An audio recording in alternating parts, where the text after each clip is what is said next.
Children. There are many instances in the Bible where children are mentioned. It behooves us to look a little deeper, to perhaps reveal any symbology or messages. One account where children are given special dispensation is when Yahweh is instructing Moses on what to tell the people. Numbers 14:29, Your carcasses shall fall in this wilderness, and all that were numbered of you, according to your whole number, from 20 years old and upward, which have murmured against me. 30.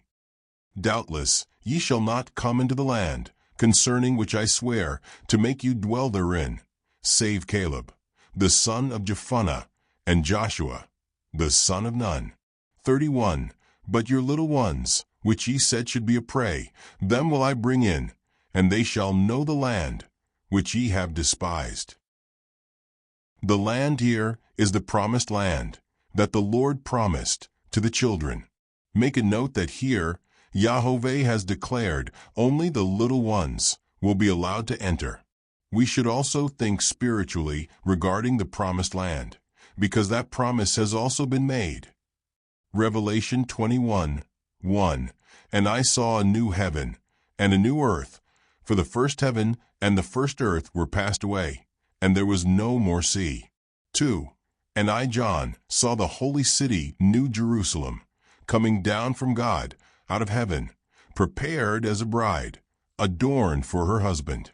3.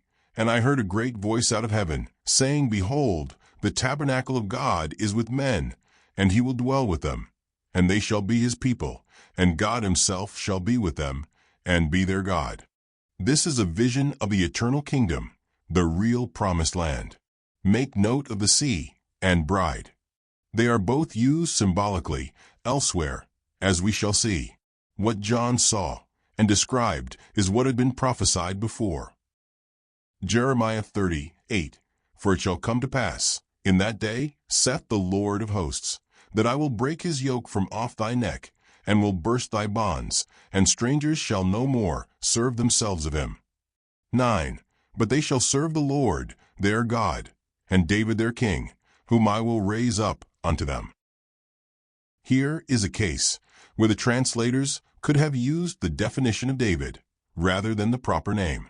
Jeremiah has been estimated to have prophesied during the period of approximately 520 to 475 BC. David himself was king centuries earlier his life, estimated to have spanned from around 990 to 920 BC. The verses above should be interpreted as prophecy of the future, and my beloved used rather than David. We see the people are yoked as oxen, but keep in mind, when considering the future, it is as much spiritual as anything else. We will be freed, and Yahweh's beloved will be our king. The import of Yahweh's dispensation to the children, given in Numbers, can be found here. Luke 18:15, And they brought unto him also infants, that he would touch them. But when his disciples saw it, they rebuked them. 16, But Jesus, Yahshua, called them unto him, and said, Suffer little children to come unto me, and forbid them not, for of such is the kingdom of God. 17, Verily I say unto you, whosoever shall not receive the kingdom of God, as a little child shall in no wise enter therein. The above verses are connected to Numbers, however. This should also be considered as spiritual. It does not mean that everyone must become a child physically, but be one spiritually.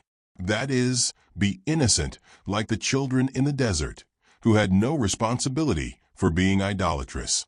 Be innocent of sleeping with the seductress. Do not let lips like oil deceive you with smooth words.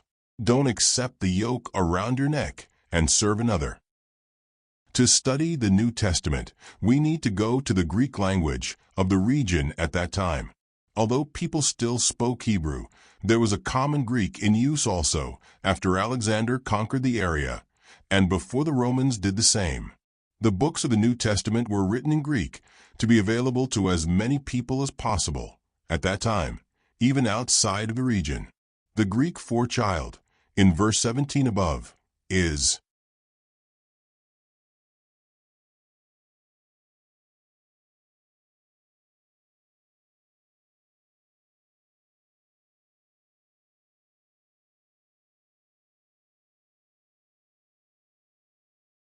When we consider that there are parables, metaphors, and symbology in play, we should dig deeper and look at the roots of the Hebrew and Greek words that were translated into the English Bible. The root of the word child is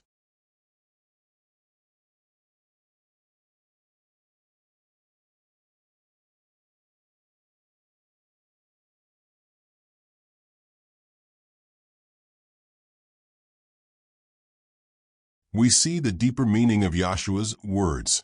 We need to be innocent of idolatry and be willing to be, as an acolyte, be subject to Yahweh's guidance. We must be willing and able to endure the stripes of the taskmaster and the heat of the furnace. There are other passages where we are instructed to become as a child.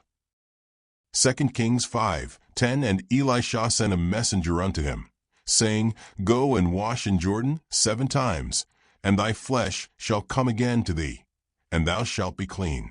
11 But Naaman was wroth, and went away, and said, Behold, I thought he will surely come out to me, and stand, and call on the name of the Lord his God, and strike his hand over the place, and recover the leper. 12 Are not Abana and Pharpar, rivers of Damascus, better than all the waters of Israel? May I not wash in them, and be clean? So he turned and went away in a rage. 13 And his servants came near, and spake unto him, and said, My father, if the prophet had bid thee do some great thing, wouldest thou not have done it? How much rather then, when he saith to thee, Wash, and be clean? 14 Then went he down, and dipped himself 7 times in Jordan, according to the saying of the man of God. And his flesh came again like unto the flesh of a little child, and he was clean. It is important to note, the River Jordan is stipulated. There is another article to be presented regarding the symbology of the Jordan, and it relates to the current topic of children.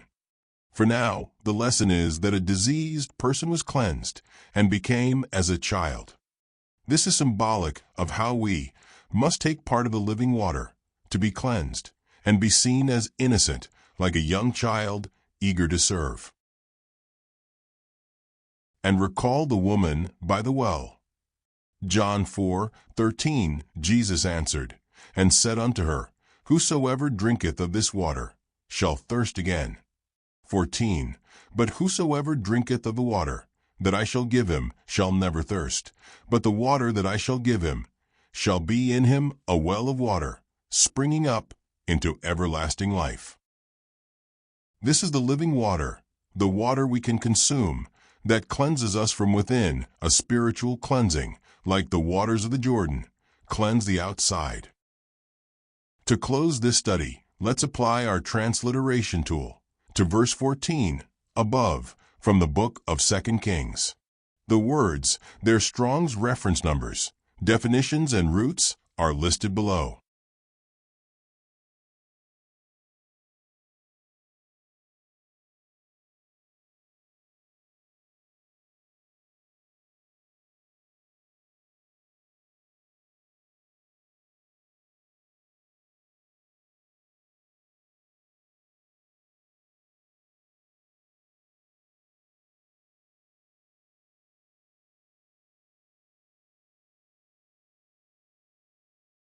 We can compose a message that goes like this.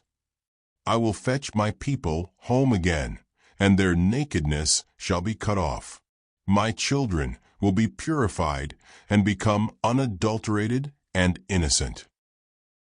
Is it really a stretch to lift this kind of message from under the words on the page? Ask, what is the purpose of the Bible? There is history, prophecy, symbology, metaphors. There is the Hebrew Bible, the Old Testament to Christians, and the teachings of Yahshua and the disciples, the New Testament. There are also many other writings extant to the above, and some should be studied.